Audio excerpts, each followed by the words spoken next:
Is this? All right. I think we're live now. I just got out of the shower, so I'm going to be testing out the microphone. So I just want to make sure this is working correctly. So give me 1 second. Always takes a second when I'm doing a live stream. I've done one of these in a while, so let's see. All right. Test. All right, there we go. All right, so we're cooking now. I'm gonna wait for people to get here because I did say that the live stream was going to be maybe I should edit. I should have edited actually the title of the live stream for SEO reasons, but all right. Just kind of wait for people to come in. And my goal on this live stream, I'm gonna be eating some eggs, by the way, so I can show you eggs. I know it looks kind of like cat food, but yeah. Let me see. I'm just kind of setting all this up. Yeah, like I said, wait for people to show up. And my goal basically for this live stream is to answer any questions you guys have. Mostly have one of these LaCroix. It's actually pretty good. Orange vanilla, no sugar, no calories, nothing. Pretty healthy. It's like a cool little snack. I just finished up a huge workout. So I'm like, all right, it's a good time to have a little treat in terms of this little LaCroix while I have these eggs and answer any questions you guys have. So again, just waiting for some people to show up. It always takes a little bit, to be honest. I feel like I have to get better at live streaming when it comes to like planning it, because I know for a lot of people or for a lot of streamers, what they do is they kind of set it up so you can kind of say something like, hey, the live stream's starting in 10 minutes, and it kind of notifies people, and then you can wait and then start it. So yeah, so basically my goal is to kind of just hang out. I don't know how long I'm going to do this for, kind of till whenever. I was thinking maybe half hour. I'm not sure, depending on how long this goes, depending on how many questions people have. But I don't know, just kind of wanted to do like a little kind of like thank you stream, basically. I want it to be pretty cool. Give me a second. I'm going to have a little eggs.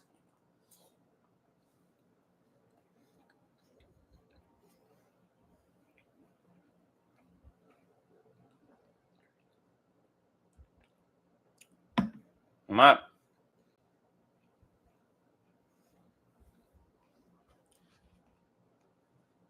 I'm in business now. All right. So it's taking a second to notify everybody. And while people are kind of joining the stream, I'm just going to be having a bunch of these eggs because I just finished up the huge workout. I'm also rocking the Lumen shirt from Severance. Nice. But yeah, I feel like again, wait maybe like I don't know, 5-ish, 10 minutes, and then kind of jump into it. But all right, Peter Ranch. What's up, you guys? All right, starting to get some people coming in because I know it's going to start around like 5 p.m. Pacific time, so I started a little bit early just because it always takes a little bit for people to kind of like come into play. Any software to make beats that's free. So yeah, I'll let me do this first off. So I'm going to post a link to the best free VST plugins. So these are plugins that you add into a program. Give me 1 second. And when it comes to DAWs, but what's kind of interesting, I guess, when it comes to the history of this channel originally started at, what's it, free? Best free. So these are free plugins. These are the best free plugins I've reviewed. I've reviewed hundreds of free plugins on this channel. This channel actually started, which is interesting, as the free VST plugins detective. And I was doing free VSTs. And then I was like, you know what? I think people kind of like making music, of course, which means they want to distribute it and get it out there. So I started doing DistroKid tutorials. That's kind of what turned this channel into Zigzag Production Studio. So do you have a PC that doesn't have CapCut on it? I actually have a Mac. So I use a Mac for everything. And also Peter Ranch. So when it comes to software, speaking of Mac versus PC, if you have Mac, GarageBand isn't a bad program. I think sometimes free programs get bad reps because you're like, oh, it's free. But I think the best program that's free, Akai made APC. Let me see if I can find the. Give me a second. So this is MPC Beats. This is free, Peter Ranch. This is a free DAW that you can make beats on. Literally beats. I think this is best for like hip hop kind of stuff. If you're looking at like orchestral arranging and whatnot, I don't think this is as good for it, although you probably could. It's very comparable to like Machine, or if you've ever used any kind of like MPC pad or one of those type things. This is a free DAW. Also GarageBand. I think those two are probably the best DAWs, I'd say, for making beats. And then the other mic I sent you is a playlist of all my videos of the best plugins that you can download that are free. And you honestly don't even have to watch the videos if you don't want to. Just look at the titles. And that's actually kind of getting into some of the history of this channel. You may have noticed, especially for my dedicated subscribers, I really haven't posted any free VST plugin reviews in a while. I kind of stopped doing them because what I realized is on YouTube, you could see all the analytics. You could see everything behind the scenes of like everything from demographics, age, gender, location, everything. And what happened, I noticed, is that for those videos about the free VSTs, people seem to almost not want to watch the full video. It almost seemed like they cared mostly about what the VST was and that it exists. So like, oh, cool, this is a new free orchestral VST plugin. I'm just gonna download that but not watch the full video. So yeah, so that's what I'd say, Peter, is GarageBand for sure. GarageBand's a great program. Like, as a side note, if anyone does video stuff, literally the only editing software I use is actually iMovie. That's it. That's literally the only editing software I use. And so like free programs, I think sometimes get a bad rep because it's like, oh, it's free. Another one I'd suggest to download. This isn't one that I say, this is pretty famous. That I don't think is for like necessarily making music. That is Audacity. Audacity is good, I think, for like specific stuff. So for example, I use Audacity actually a lot when it comes to noise reduction. I think Audacity is one of the best free noise reduction things on it. I think I did a video on it on this channel. I can't remember if I did or not. But let's say like right now, by the way, I'm in LA and it's hot out. So I'm running the AC. You might hear some like white noise in the background or basically my AC running. So like say I'm doing a video and I'm running my AC in the background. Audacity has a great noise reduction feature. It's not perfect because obviously you still have it, but like it's pretty dang good. I used to mess around on GarageBand, but now I'm dedicated to try. Yeah, I still think GarageBand is good. Like maybe that'd be kind of a fun thing for me to make an entire song in GarageBand. But yeah, I'd say GarageBand or like I said, the Akai NPC Beats is a good free program. And like it's literally free. Another thing I will say is, and you might be able to, I wonder if Ableton's still doing this. So two things I'll say too. One, if I had to do this all over again when it comes to like making music, the thing is still the same, but like as you can imagine, there are pretty big differences between like FL Studio, Ableton, Logic, which are the kind of big three. I wish I just bought Ableton right away. So if I were you, Peter, and like say you really want to get to music production, but you're like, oh, I'm on a budget, and I know that feeling. Ableton Intro was only $99. A cool little hack is sometimes if you buy a piece of production hardware, like a MIDI keyboard or something, it comes with I think they call it Ableton. It's not Intro. There's a term they use, like Ableton Lite. I think is what they use. I think it's called Ableton Lite. The difference between Ableton Lite and Ableton Intro is very minimal. So sometimes if you catch it right on like Amazon or Guitar Center or whatever, you can actually potentially buy a piece of hardware for like $50 that includes Ableton Lite. So you're almost getting a whole new DAW that's Ableton basically, and a whole new piece of hardware that you can use like a MIDI keyboard or whatever, or like a pad or whatever for only $50. And that's kind of a way to get Ableton, if I were like that, for a way cheaper value. Keep in mind, Ableton Lite or Ableton Intro are pretty limited in some ways, but like I wish I started there.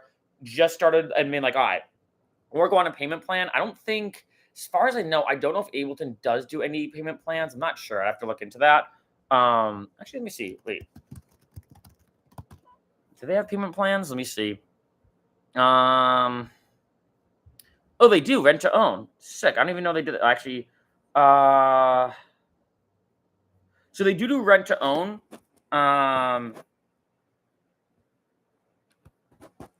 Yeah, so what happens is you own Ableton, you own it, you actually own it, and then you pay it every month, like a monthly installment.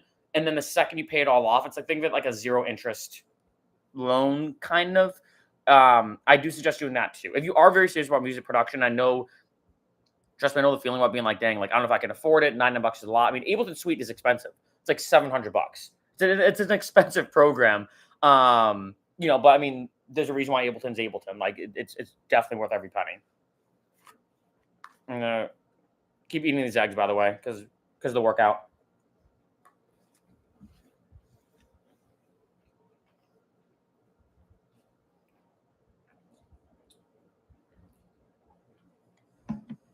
Mm-hmm.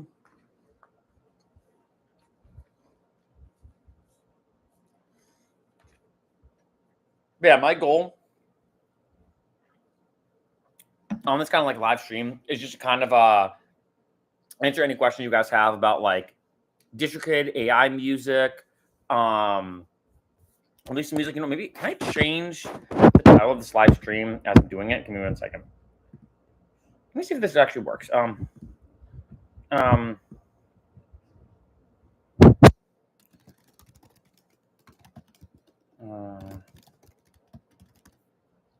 me see if this changes it on just to improve the SEO, because SEO is important. Okay. Actually, it does kind of change it. That's kind of cool. Sweet. Yeah, there's been an interesting thing seeing where this channel has gone, because in the beginning, like I said, it was only FreeBSD plugins, and that's pretty much like all I kind of focused on. Like you were just asking and everything. But then I kind of transitioned from doing just FreeBSD plugins to then DistroKid, making music, distributing music, and a lot more. And that's why I've done like a lot of videos also on this channel all about that. I think right now, speaking of videos, let me check something. I've posted, oh wow, wait, is that real? 1 second. So I've posted 1,011 videos. So just crossed over the threshold of 1,000 videos on this channel. That's actually that's wild. But yeah, I went from doing that to then music distribution, music production, and then now I think AI music's actually been like a pretty big thing, surprisingly, about maybe the past year or so. And AI music's still kind of evolving and changing. I know I've done so many videos about that, and I think some people probably get like a little annoyed where they're like, AI music's getting a little redundant. But I think people should be aware of where AI music's going and the potential implications of it.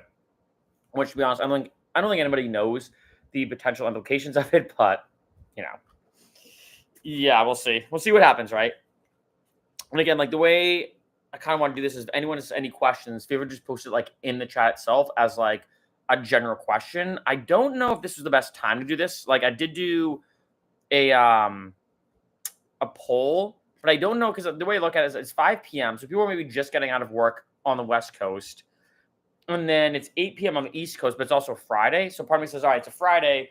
Who knows if people are already, maybe out at the bar, maybe pregame with friends, they might be doing stuff because they just got out of work. So maybe I'll do like another live stream. So I'm thinking maybe I'll do multiple live streams. It's kind of what I'm thinking for the 30K celebration.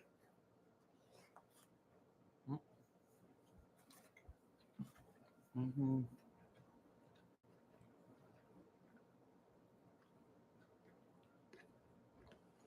Mm-hmm.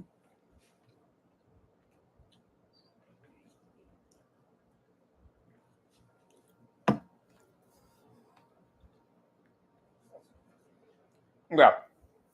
You looking at DistroKid, you don't understand how social media works, if they manage it. So the way I would look at what DistroKid does is pretend like you make your own sports drink. So let's say you want to make like a rival to Gatorade or Prime or Powerade. You give it to DistroKid, and using this analogy, they put it on all the shelves and everything. So DistroKid doesn't market your music, it doesn't promote it, and it doesn't really do, and this can get kind of technical, it doesn't really do social media posts in a sense, but they post it online on databases or music databases that allow you, or allow people, I think is a better way to word that, to use your music. So, for example, if you're on Instagram, and like say I post a story on my phone, like all DistroKid does is put it in the database. So let's say if I want to feature a Ferchero song, which is my artist or my artist project, they can find it. So it's not like, and I think that's a big thing because sometimes people think with DistroKid, like, oh, does it promote my music? Does it market it? Does it do anything that boosts it in the algorithms on any social media? No. They also don't create theoretically, and this way can get kind of vague, a bit of a gray area, I think is a better way to word that. They don't necessarily create any artist profiles on social media accounts. Now, if let's say release music, let's say under Peter Ranch, for example, it will create, like say, a Spotify account as Peter Ranch. That's all your music. Same thing with Apple Music, Audio, Deezer, all these different music distribution services. And then if someone goes on Instagram, it will, if they go to search Peter Ranch music, like say if they're creating a story or a reel or a post or whatever, and they want to add music to it, your music will go on there. So think of it using that Gatorade analogy again. All DistroKid does is take your songs, so say in this case using that analogy, your sport drink, and puts it on the shelves. How people interact with it, how people buy it, how people consume it isn't really up to DistroKid. They just distribute it and put it on the shelves.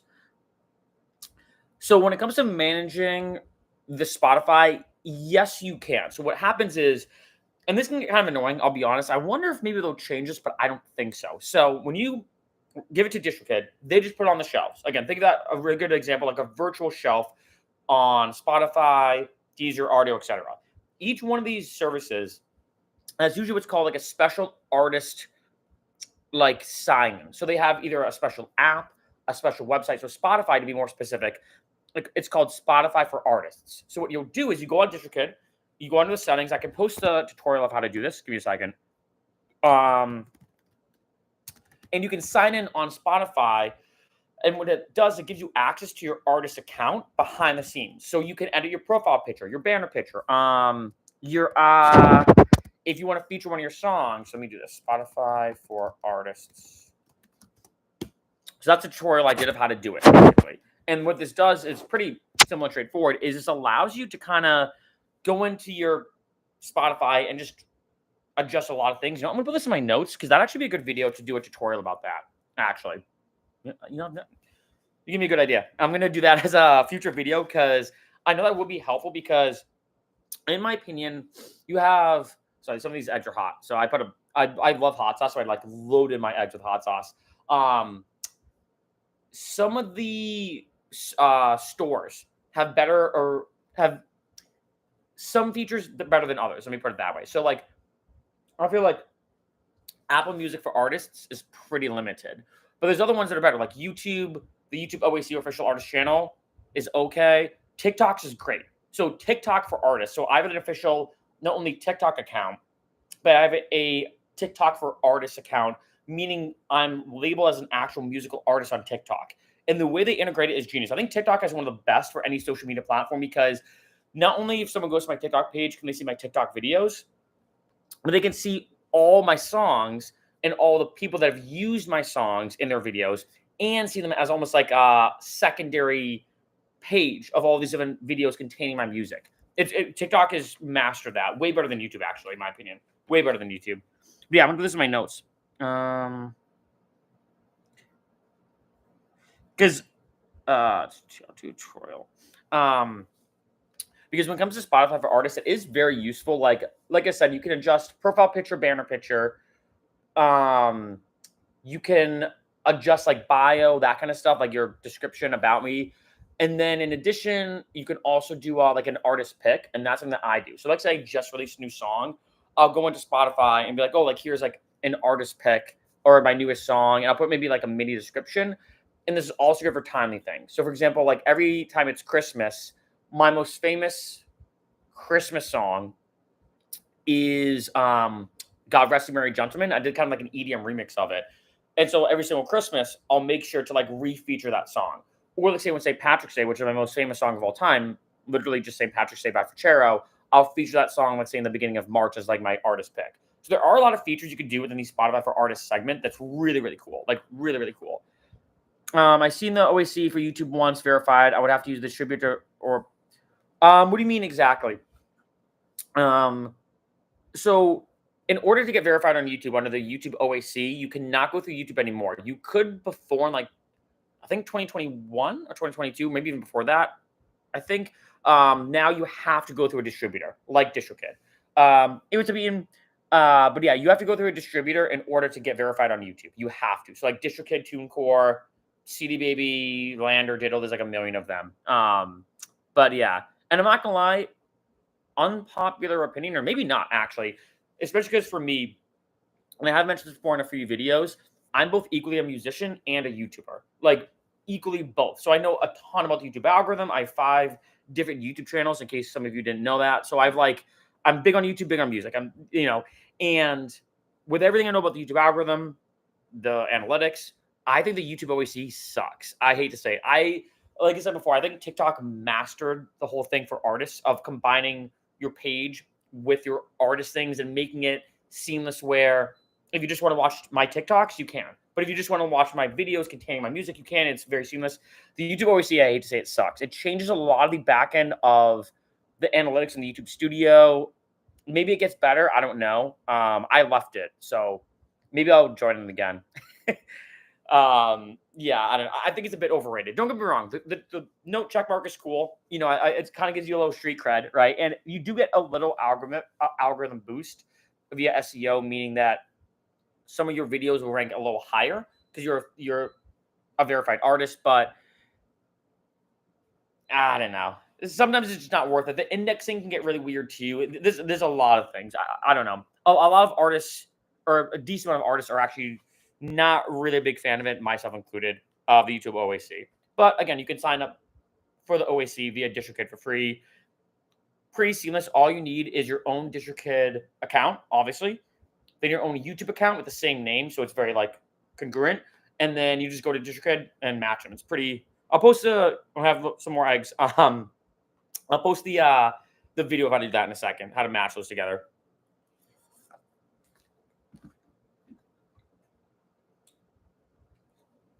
Mm.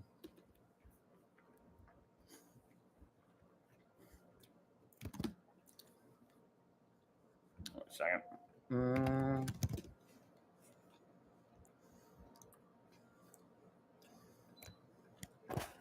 I'll put this. All right. Tutorial. All right, here's the tutorial for that. Once you're verified after using the distributor for like. Okay, good question, Peter. That gets tricky. So technically, to give you a short answer, the answer is yes. So remember, this is how it works. You create your own YouTube channel manually. Keep that in mind. Manually, you create it on your own.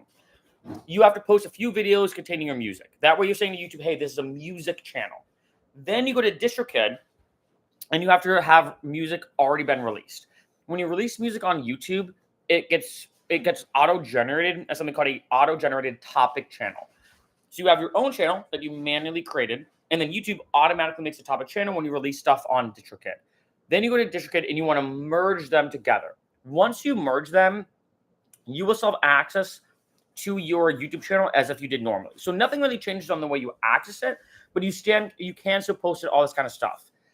Here's the things that are a little tricky though, is you cannot ever edit your topic channel on YouTube. That's kind of stuck. So once they get merged, in a sense, they're kind of one and the same. So that's why, to give you like a short answer, kind of yes, mostly yes is what you're asking, but there are little like nuanced things. I know it can be super confusing. I don't know. It's just the YouTube OAC thing is way more confusing than I think most people think, because then you're talking about YouTube versus auto-generated channels versus even YouTube Music. So I know this can be kind of confusing, but to give you a short answer, yes, basically. But remember, what you're really editing is the auto-merged channel that got created, but technically it's your channel that you created manually, if that makes sense. I hope that's a good way to word it. Like I said, I posted the tutorial that I made earlier about it, and that should be able to help a little bit about kind of the technical stuff. Yeah, I know. It can be kind of annoying. I'm not going to lie. Like I said, the YouTube OAC, I feel like, because like YouTube it's crazy good. Like, there's so many amazing things about YouTube. I mean, YouTube changed my life. And, you know, like I said, I've been full-time on YouTube since 2016. And kind of the irony is got into YouTube to get my music out there. I mean, like, oh, like obviously YouTube's great, promotion, social media, blah, blah, blah. And then I had a few YouTube videos go semi-viral, and then I started to like really kind of take off on YouTube on my main channel.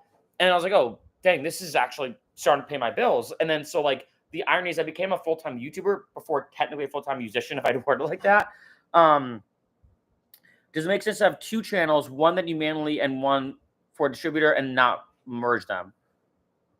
It depends. Okay, this depends upon your marketing. So, for example, if let's say you're going to tell me that you're going to, oh, can you keep the liner for the lighting? Yeah, sorry.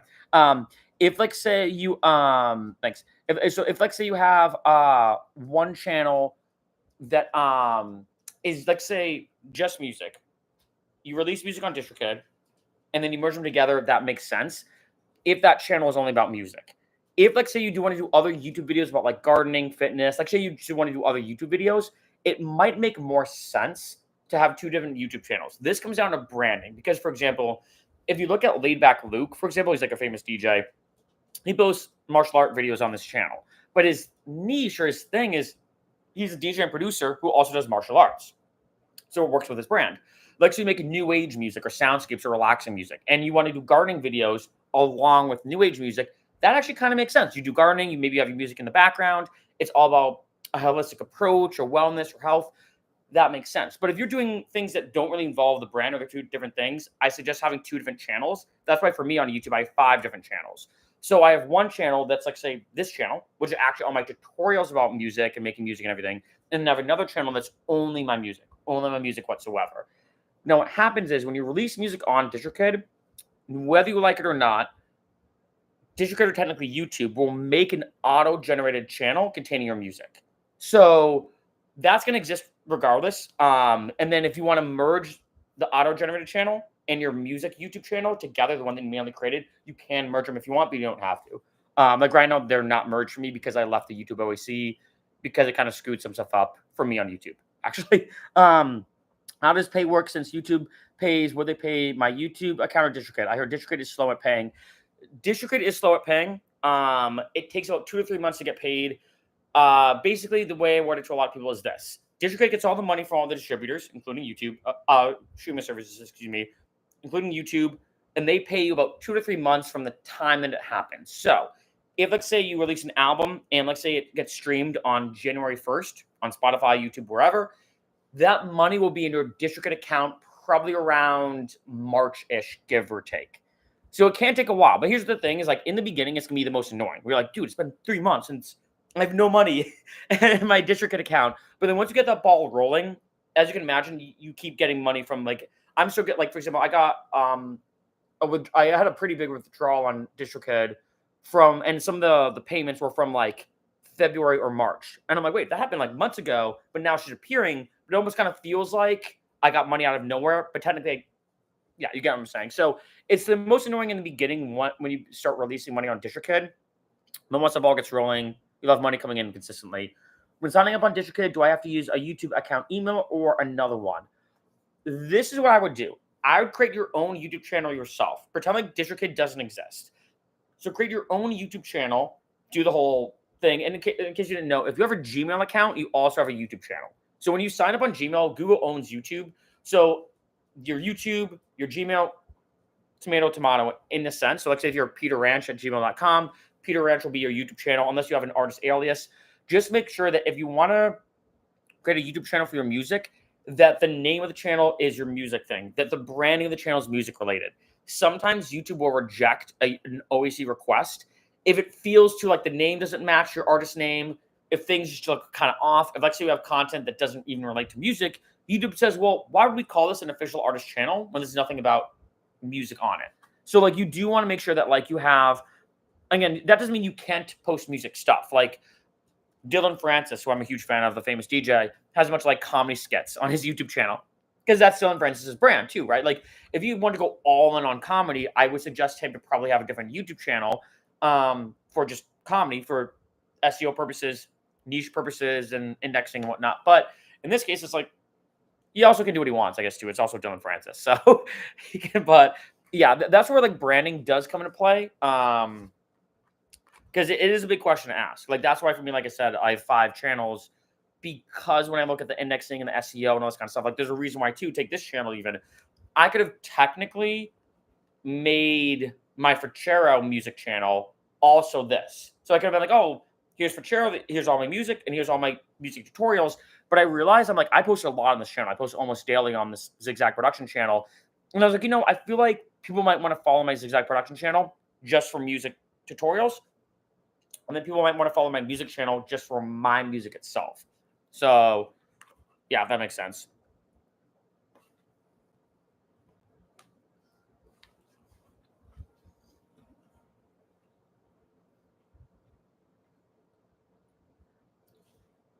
I should have eaten these eggs before the live stream, but I literally got done with the workout, and after I showered and changed, it was like 4:45, 4:50 here in LA, and I was like, shoot, I'm kind of get close. So I was like, I'll just make them and then just, Yeah,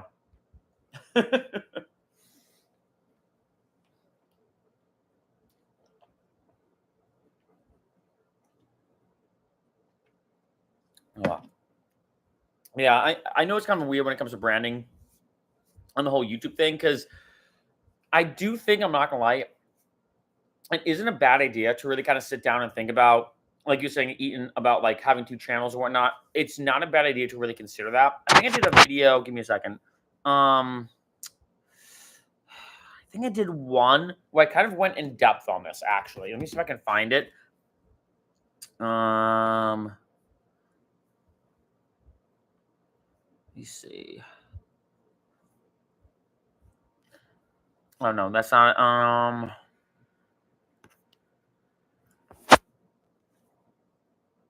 I think this video I talked about it a little bit. Right, went kind of in depth about like 2 channels versus 1 on YouTube.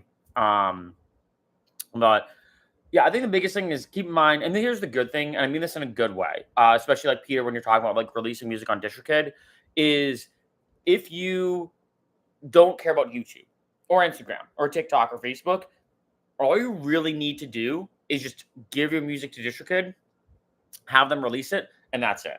They will do the rest. So like all this kind of stuff does help you. And this kind of like, I use that analogy of like a sports beverage where it gets put on the shelves of Walmart or Target or whatever. Like look at DistroKid again as the distributor putting it on the shelves virtually. It's up to you if you want to market it. Like some companies market more than others. Some companies decide to go hard on TikTok or YouTube. Other ones don't. Some companies are big on Twitter. Others are not. So at the end of the day, like you don't have to do a YouTube channel. You don't have to do this. You have to do that. Because remember, when you release music on DistroKid, YouTube auto generates what's called topic channel for it, where they're kind of like static images of your album artwork or your single or whatever, with like a progress bar of how long the song's playing for. So no matter what, your music inevitably will be on YouTube when you release it on DistroKid. It will just be under this weird thing called a topic channel. So again, if you don't even want to create your own YouTube channel, you don't have to. Like that's another thing I say too, is that like to some musicians, they're like, like here's the thing. I think you should create your own channel because, like it or not, I think right now in this day and age, you do kind of have to do marketing and social media. I know a lot of musicians don't want to hear that or don't even care about it or kind of are like annoyed by it, and I get it. But being a musician now does require you to wear a lot of hats, if I'd word it like that. One of them being, or a big one being marketing, as in social media, TikToks. I mean, this is how, I'm not saying fully because of it, but like if you look at like John Summit, for example, like, he was a really good guy when it comes to social media. Still a really good producer, still a really good DJ. He did all the things right, don't get me wrong, but I think a big thing that did well for him is social media. He really went hard on that, promoting his music, getting it out there, and then now John Summit is John Summit, right? So, yeah, social media does help. And I will say for me, social media has helped me tremendously with getting my music heard. Another thing, too, I will say this, too, is like I said, I got into YouTube to get my music out there, and I ended up going full-time on YouTube in 2016. I've been full-time on YouTube since then. Sometimes I think to myself, like, if I never did that whole thing, I'd probably be working a day job. Maybe, I don't know. But it's kind of nice to be like, oh, like, even still be full-time on YouTube is pretty cool, because it's all kind of the same, like making stuff, making videos, making music,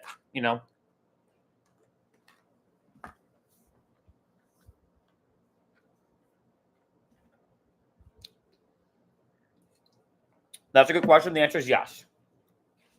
You could post it on YouTube. So,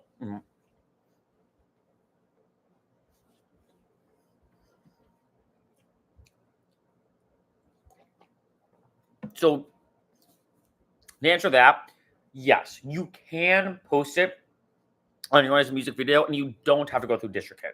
This is like, and I get why. Oh man, that's a lot of hot sauce in that one bite. That is why I suggest to a lot of people, and I think it's counterintuitive, and I get why at first. Any single time you release a song and it gets auto-generated on YouTube, also manually upload that song as well. Even if it's just the static image of the artwork, do it for a lot of different reasons. But the big ones is one, you can customize it how you want. If you want to do a music video, you can. If you just want to have be the album artwork and it's a static image, you can do that too. In addition, you can SEO it better. You can do a different description, a different title. Like with the auto-generated video, you kind of fixed into what it's saying. With that, doesn't really matter. And then in addition to, I think this is a big thing, is if let's say you do want to get monetized on YouTube, meaning you want to make money from YouTube ads, you need at least 1,000 subscribers and 4,000 public watch hours in the last 12 months. The watch hours, in order to get monetized on YouTube, the auto-generated videos do not count towards those watch hours. It's only from manually uploaded videos that you upload, aka your music. So basically, the answer to the question, yes. You don't have to go through DistroKid.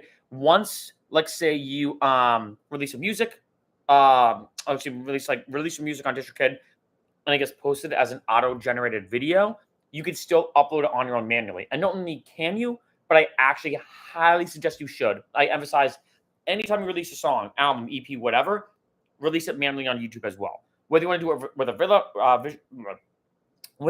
visualizer, just learn that. With a visualizer, whether you want to do it with just a static image and that's it, whether you want to do it as an actual like music video as you think of it, doesn't matter. Yeah. You won't get penalized. YouTube won't strike you. I can see why. I know a lot of artists get scared, being like, well, I don't want YouTube to go after me because it seems like duplicate content. No. As long as you create it, upload it yourself, all that kind of stuff, you should, like I said. I'll post this video. Let me see. This is a video about YouTube SEO, and this is what I suggest doing any single time you upload a song on YouTube, because it will help you get more hits on your music. That's another video that will be helpful. And I'm giving like a lot of videos here, but a lot of these go way more in depth about some of the things I'm talking about. And that way, like say if you're looking to SEO your music, you're looking to do this, you're looking to that, at least these videos go way more in depth and way more into the weeds that I'm talking about right now.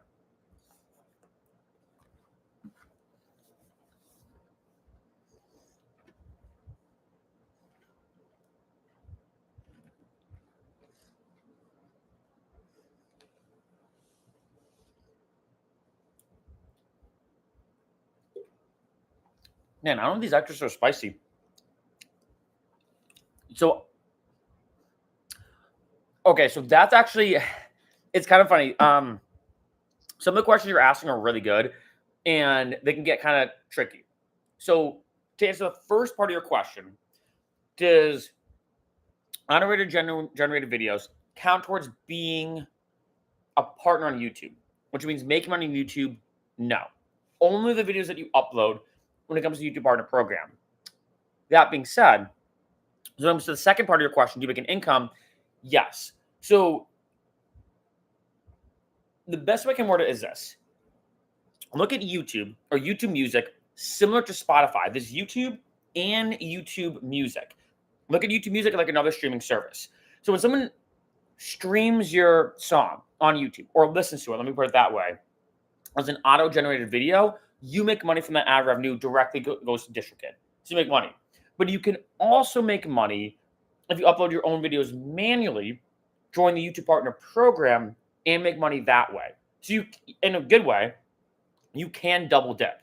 You make money from the streams that are happening on YouTube Music, because the auto-generated videos on YouTube are connected to YouTube Music. Like YouTube Music, if you never, let me do this. I suggest just like going into this and looking at it.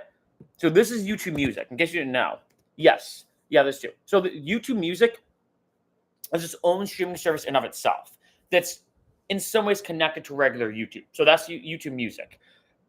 Any single time someone streams your music on YouTube and it's an auto-generated video, you'll make money from that ad revenue. And then when you upload your manual videos, those count towards potentially you being in the YouTube Partner Program, which means you make money from those ads. But they're considered two separate things. In some ways they're connected, in some ways they're not. I think that's why it can get like a little confusing. I hope that makes sense. And I know it can get really, really weird. The way YouTube has it set up, I feel like makes it a bit tricky to kind of follow because it's the way it's indexed is actually pretty smart from YouTube's end, but when getting into it, especially as a musician, it can be super confusing. Being like, wait, so why is there all these things all over the place? Like, yeah. So technically, look at it as two different things. But this is also why you can double dip. So, like, say if I make a song called like "Drop the Bass," or actually take Cachaça. That's my most recent release. You can listen to Cachaça on YouTube Music, and I'll make money from that. And that money goes to DistroKid, which then goes to me. Or you can listen to it on my YouTube channel. That's my music. And the ad revenue from that video, I'll also make money from.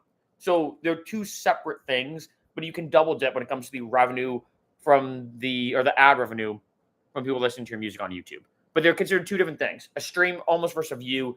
If I'd word it like that, that's not fully true, but that's the best way I can word it as a oversimplification. Well, that makes sense. So, yeah, I hope that, yeah. Again, YouTube's a whole beast. But remember, like, in case you didn't know, YouTube is the second biggest search engine on the entire internet. It's bigger than Bing, Yahoo. What are the other ones? I don't even know. It's the biggest one, and it's the biggest entertainment search engine on the entire internet. So yeah, just somebody kind of. There's a reason why YouTube is YouTube, and it's still continuing to get bigger. It's crazy how much of a platform it is. What happens to income and posting stuff if you change distributor? I'll be honest. I'm gonna give you a genuine, honest answer. I don't know. I think I'm not sure because I've never switched distributors, so I don't want to say anything personally. Remember the income you're gonna make from streams and downloads and all that kind of stuff is usually gonna be about the same, give or take, whether you use TuneCore or DistroKid. But if you switch distributors, it's tough to say how that kind of happens. If there's a crossover, and that, to be honest, I'm not entirely sure. But keep in mind, if you have a YouTube channel that's your own manually created YouTube channel, and you're making money from that YouTube channel, that's all your own. That's your own thing. So regardless if you switch distributors, that you're always making money from that YouTube channel, which is kind of nice. Because it's indirectly connected to your distributor, but also not, depending if you're in the YouTube OAC or not. That makes sense. So, yeah. YouTube is an interesting place.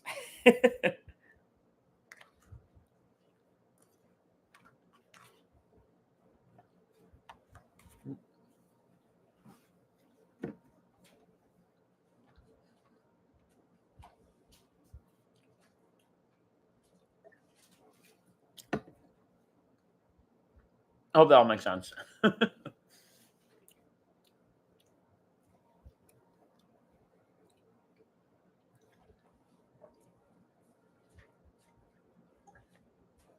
Oh. But I will say this for anyone listening, or potentially anyone listening in the future, if you rewatch the stream, I might do this again because I don't, what's kind of interesting about live streaming? I'll say this as a side note. It's always tough to find a good time because I feel like right now it's almost 9 p.m. on a Friday. People might be out drinking or doing whatever. It was also 5:40 here in LA. So people might be getting out of work and dealing with LA traffic. So I might maybe try redoing the stream. I think potentially, I don't know actually. Yeah, no, glad to help. I'd like to do it again. I think it's tough about live streaming is you never know what the best time is, given like time zones, and also like what's interesting is when I there's a period of time where I was live streaming a lot, not on this channel, but another one I had, and I thought the weekends were actually the best time to live stream, but turns out very few people were on a weekend because people are out doing stuff. Yeah, it's 1:40 a.m. for you. Yeah. Oh, hey, thank you for staying up with me. Yeah, exactly. That's why it's kind of tricky trying to figure out the time zone stuff. But what I noticed on when I was live streaming a lot on another channel. And sometimes the week was the best because people are not really out and about. Most people do like a 9 to 5. So you get home, maybe you're hanging out, So what I might do is maybe next week do a few more of these. As I'm like, maybe I'll do like multiple like 30K sub thank yous. I'm just do like a part 2, part 3. Cause yeah, I mean, it's kind of nice because obviously, sounds super cheesy, but I do mean this. The only reason why I can do this is because of people like you who watch my videos, subscribe, like all the kind of typical YouTube stuff. Like, and it is kind of cool. And this is what I love about YouTube is it allows me to make money creating this content, which is pretty cool. But then in addition for you guys, it's cool that, you get to watch videos for free that if YouTube doesn't exist, maybe you'd have to pay for a course or whatever. If you think about it, all my videos are free, obviously. And I use YouTube all the time to like learn new stuff. And so I think that's kind of cool about YouTube is like, as a creator, you can make things for free, put it online, and make a living from it. And then as a viewer, you get to watch something for free without having to pay any money. And you can like learn new stuff and like that. And that's why I make all these videos because like I always ask myself at this point that I'm at now, what are things that I wish I knew when starting out making music, whether it's about DistroKid or distribution or all this kind of stuff. But then in addition, I always try to ask myself, like, if I learn something new, like, oh, dang, this is a cool little trick or technique. This could help a lot of people, Hey, Unknown, do you think Spotify will act against AI on their platform anytime soon? Oh, I think that I'd bet money that they've talked about it. How are they going to act? I don't know. No, I have done videos about what Deezer's done. I don't know if you've seen. I mentioned a lot of videos, so I don't know if you've seen those, but Deezer did put something in place where if it thinks it's AI generated, it does market saying this might be AI generated. It still exists on Deezer, so you can still make money from it, and it does not get included in algorithmic playlists. So they only want to recommend humans, basically. When it comes to Spotify, I think Spotify is in a tricky situation of, do they want to do what Deezer's doing? Do they just want to act oblivious and not say anything or do anything? I'll be honest, I don't know. I don't know what they will do. I feel like Deezer has right now the best approach I've seen, where they're not saying no to AI music because they can't say 100% either way too. Right? I mean, like, there could be a lot of false positives where maybe it sounds like AI music, but it's actually made by a human. It is a bit of the Wild West right now, and honestly, I don't know. I think that's the tricky thing. Is like I'm not entirely sure, and I know it's probably not the best answer that you want to hear, but I feel like I don't see Spotify taking it down. The only thing Spotify is really doing right now to crack down on AI music is if, let's say, you use bots to artificially boost your streams, which they'll do that whether you're an AI or human. So besides stuff like that, I feel like at this point, I wouldn't be surprised if they gave some kind of statement, maybe by the end of this year or beginning of next year, because they kind of have to. I feel like AI music's gotten too big where they can't just stay silent. But how are they going to approach that conversation? I don't know. I honestly don't know. I still think Deezer has the best approach. I could see maybe some people following suit. Tough to say. Do you need a record label as well as a distributor who does copywriting things? No, I release everything through DistroKid. You can also make a record label through DistroKid in case you didn't know, or it's really just a custom record label name. So that because when you release music on DistroKid, the label is DistroKid. So I create my own custom label name, but you don't really need a record label. When it comes to copywriting, that is a whole other legal thing. I personally don't. I feel like if I ever have an issue with someone's trying to steal my music, which actually has happened, I can go after them and deal with that. But I usually don't copyright stuff. Yeah, no problem. Again, I wish I could give you a better answer unknown in terms of like the AI music stuff, but yeah, that's one that, you've probably seen all my videos about AI music. It's really tough to say. I do think though that at some point Spotify does have to at least say something because they're the biggest platform right now for streaming. There's a bajillion AI songs. There's even been one. What was the name of it? Maybe you guys have heard of it. It was a country artist, is it? Or a rock band. I don't know, but there's one band that got big in the news that got millions of streams that people that the band said, hey, we're AI actually. Right? But yeah. Have you heard of the bands of DistroKid? The stories are making me think of. Yeah, so here's what's interesting is there's a lot of here's what I think is happening with DistroKid right now. There's a lot of tricky things with DistroKid. And the reason why is DistroKid right now is the most famous distributor. And so what happens is like stores go to DistroKid and say, hey, like, um, you know, this happened, blah blah. DistroKid's always constantly and like under fire because DistroKid's in the middle, right? So you have like you take your music, give it to DistroKid, they put it on the platforms, and I think the issue is that because DistroKid's so big, so famous, and everything, when something goes wrong, people go after DistroKid heavily.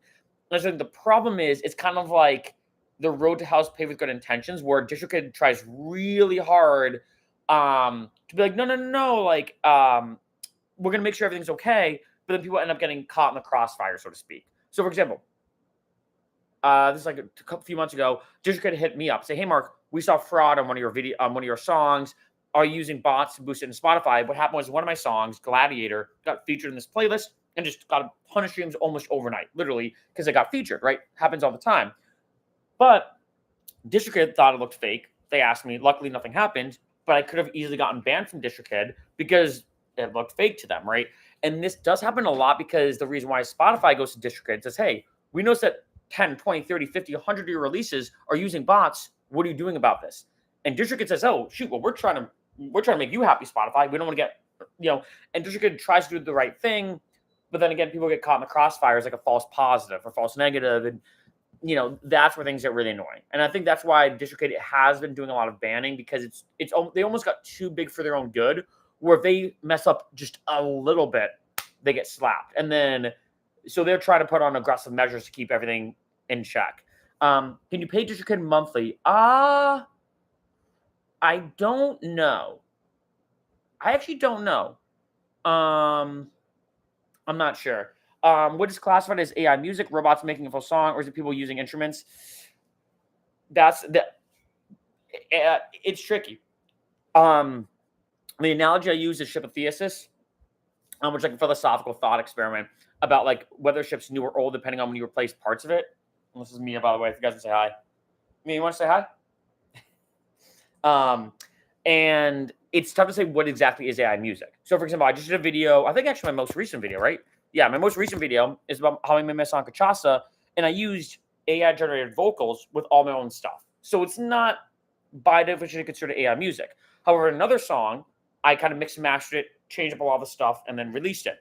Is that considered AI music or not? I don't know. I think most people consider AI music as if you type in a prompt on Suno or Udio, the AI music generators, it gives you a song, and then you release it. I think that's the casual definition. I'm an AI artist. I'm scared of YouTube user takedown, even though I upload it on DistroKid.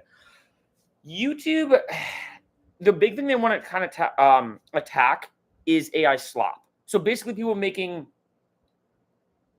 like AI generated videos, specifically targeting YouTube Shorts. So I'd say this: YouTube is not, when it comes to, and this can get very tricky because YouTube is a crazy place.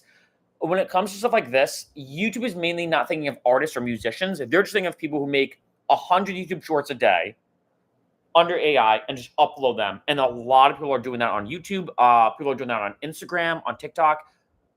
It's everywhere. So I think that's the big thing YouTube's trying to go after. I'll be honest. If you're an AI artist and you have a YouTube channel with your AI music and you're posting it, like, say, every day of your new AI song, I don't necessarily see YouTube getting super aggressive about it or intense, but it's tough to say. You never know. They theoretically could, right?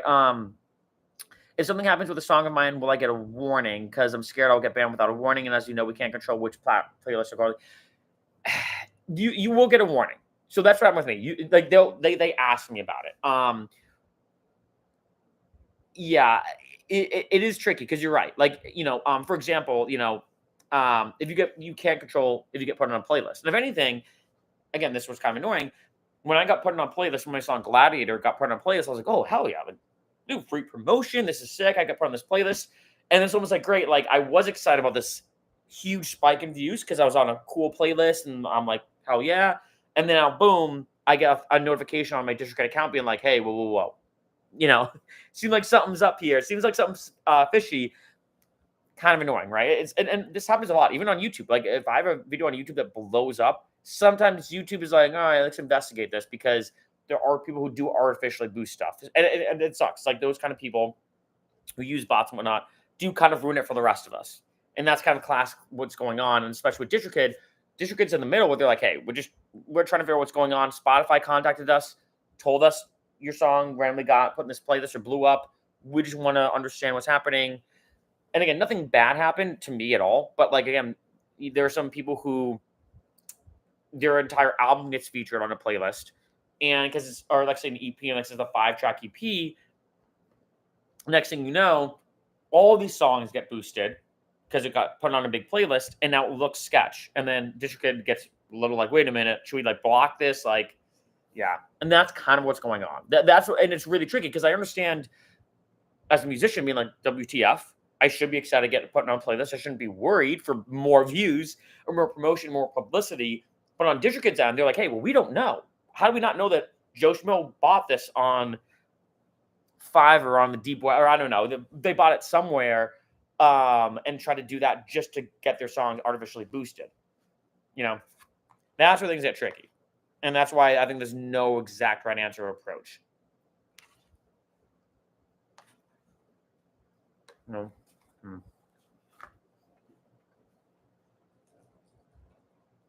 What do you think, Mia?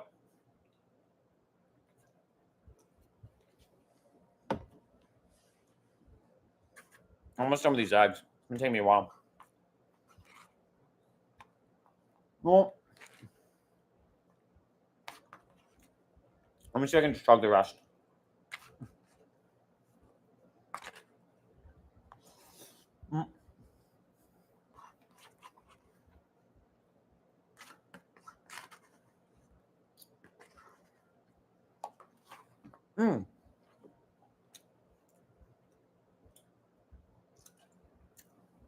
All right, no problem. No.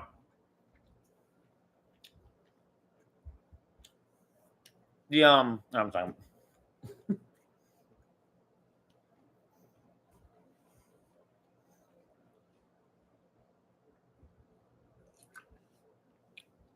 The music distribution world is, I don't want to say it's a nightmare. Like, kind of.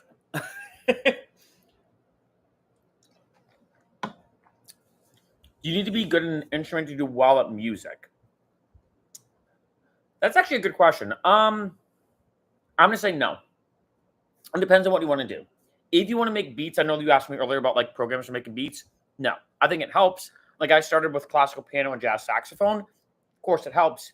I also think it does kind of hurt, actually. A bit of an unpopular opinion. There are a few things you have to unlearn when transitioning from instrumentation to production. So if you're just trying to get into beat making, I think being an instrument can help, but it can also hurt you actually a little bit in very nuanced ways. I think knowing an instrument obviously is a net positive, big net positive, but no. But it depends what you want to do. If you're going to tell me right now you want to be a singer and do like country music, so you play guitar and you sing, of course you have to be good at an instrument. But if you want to get into production and just make beats, no, you don't need to be good at an instrument. Do you see the future of independent artists that are 100% not 100% AI is still bright? I think that it is something every artist needs to be aware of. I think it depends on what your ultimate goal is. If you want to make if you want to make music for TV shows, movies, etc., I think AI is going to compromise it. Because if someone just wants background music, they might just use Suno or Udio. However, if you're trying to be an artist, as in like you want to be the next Drake, Skrillex, Lady Gaga, I actually think no. I think it might hinder you a little bit. Like if I had to be honest, do I think it affects you in some ways? In a negative way, the answer is yes.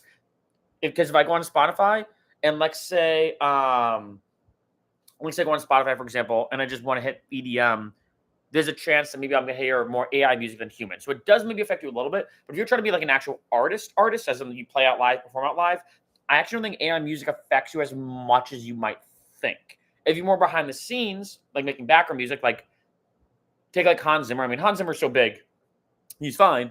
But if you want to be someone like the next Hans Zimmer, it could be a compromise, right? You can't make guitar noises on the computer if you can play guitar. technically, that's actually not all. That's not completely true. So you can still use what's called plugins. They're called VSTs. Yeah, no problem. So you can still make like guitar noises using plugins, or you can do something what's called sampling. So you go to something like Splice, get guitar loops, or people playing guitar that you have the licensing to, chop them up and do stuff with. So that's something I will say that I think when it comes to production, if you want to talk about like making beats, for example, you actually don't have to play the instrument. You really have two approaches. Approach A is you get a recording of somebody else who played the guitar, which is called a sample, and you want to make sure that you're getting it legally and with royalties and all that kind of stuff. So, for example, like Splice, you pay money for, and you can get those samples or loops. And part of that terms is that you can use it and make money from it, and you have all the commercial rights to it, etc. The second option is uses a VST. And a VST, you kind of tell it what notes to play. I'm oversimplifying this, but you kind of tell it what notes to play, and then it plays it for you. So that way, like say you got a guitar plugin, like the best free guitar plugin, in my opinion, is the Ample Guitar. I think it's Too Light, I think is the name of it, but it's Ample Guitar. They have this really good acoustic guitar plugin. You could tell it what notes to play on the guitar, and it will do it for you, and it's completely free. So those are the two approaches you can have. Where if you don't play guitar, you can still make guitar-like. Not saying you're making guitar-like sound, but you can still have a guitar in your songs. Put it that way. What do you think about AI music is training on existing music, but once AI music will be everywhere? Oh, that's interesting. Like almost like a negative feedback loop in a way. That's an interesting question. I don't think it's a stupid question at all. I think right now we've left that. I think that back in the day, AI music and a lot of generative softwares and programs, even like ChatGPT, did learn on other stuff. And so you can talk about almost like meta learning kind of ladder. I think that now AI generators are so good, especially with music, they can do everything on their own where they're not really learning from past negative stuff. Like I don't think it's an issue now. I hate to say it, when it comes to AI training models. I think they're good now. For better or for worse, I think they're past that point of potentially being in a downward spiral of a negative feedback loop when it comes to programming. I think they're good now. If you had a rhythm in your head of an instrument, could I get it online? Either if you have it in your head, either A, you can make it with a VST. So you download a plugin, put it into Ableton or any DAW that you have and make it. Or B, you could get like a sample and try to recreate it, but that'd be kind of hard. Or option C, might as well say this too, you could always hire somebody. So you could maybe go on Fiverr, pay $5 or $10 to somebody, say, hey, can you play this little gem on a guitar for me?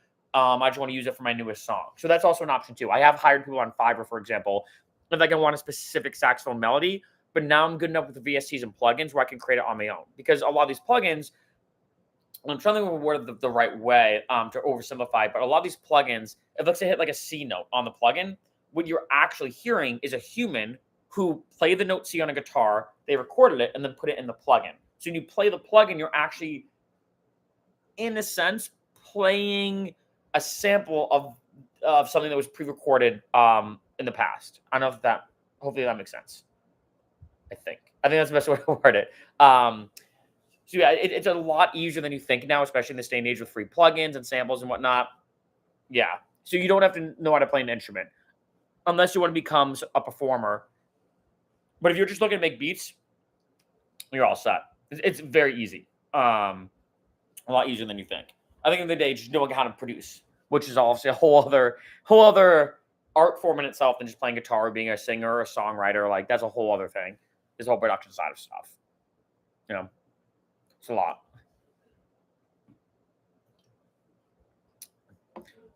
But yeah, I think at this point, what I'm probably going to do actually, it's kind of funny. Sometimes I always feel like these are super short, but it's been about an hour and 4 minutes that we started.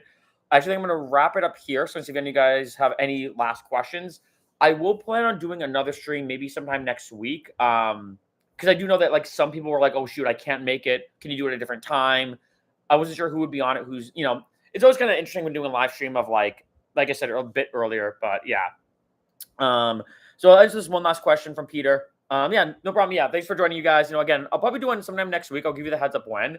But on to this last question from Peter. Could you just make a beat with plugins? But then if you did live perform, couldn't you hire people to perform it? Yeah, you easily could. So let's say if, to be more specific, let's say you're a hip hop artist and you create a guitar melody using a plugin. and you put it in your record, and you have that beat, and you spit over it. You're spinning bars over it. And then, like, so you want to perform it out live, you could easily hire a band or a guitar player or whatever the instrument is, have them learn that melody that you created in Ableton, or like to use the Akai MPC Beats, and then have them play it out live. So you could easily do that. If, let's say, you do want to create like some kind of live performance, it depends on how you want to approach this. I'm just using hip hop as an example because this actually does happen with hip hop artists, where, like, say you create a beat, you use a guitar loop or sample, or you create one yourself in a plugin. You don't play it, but you just create with a plugin. You then create that beat, spit over it. You have the vocals and the beat itself. And then what happens is, like, say you want to play it out live, and you're like, hey, I want some kind of live instrumentation feel to it to make it a better show. You hire a guitarist, they play that out live, and then boom, you're good to go. So yeah, it's super easy to do that. So, but yeah, thanks for joining, you guys. No, definitely great live stream. I definitely plan to do another one in the future, sometime next week. So stay tuned for that. I'll give like the heads up on maybe like the YouTube post and everything. But yeah, good times all around, and yeah, have an awesome weekend, you guys.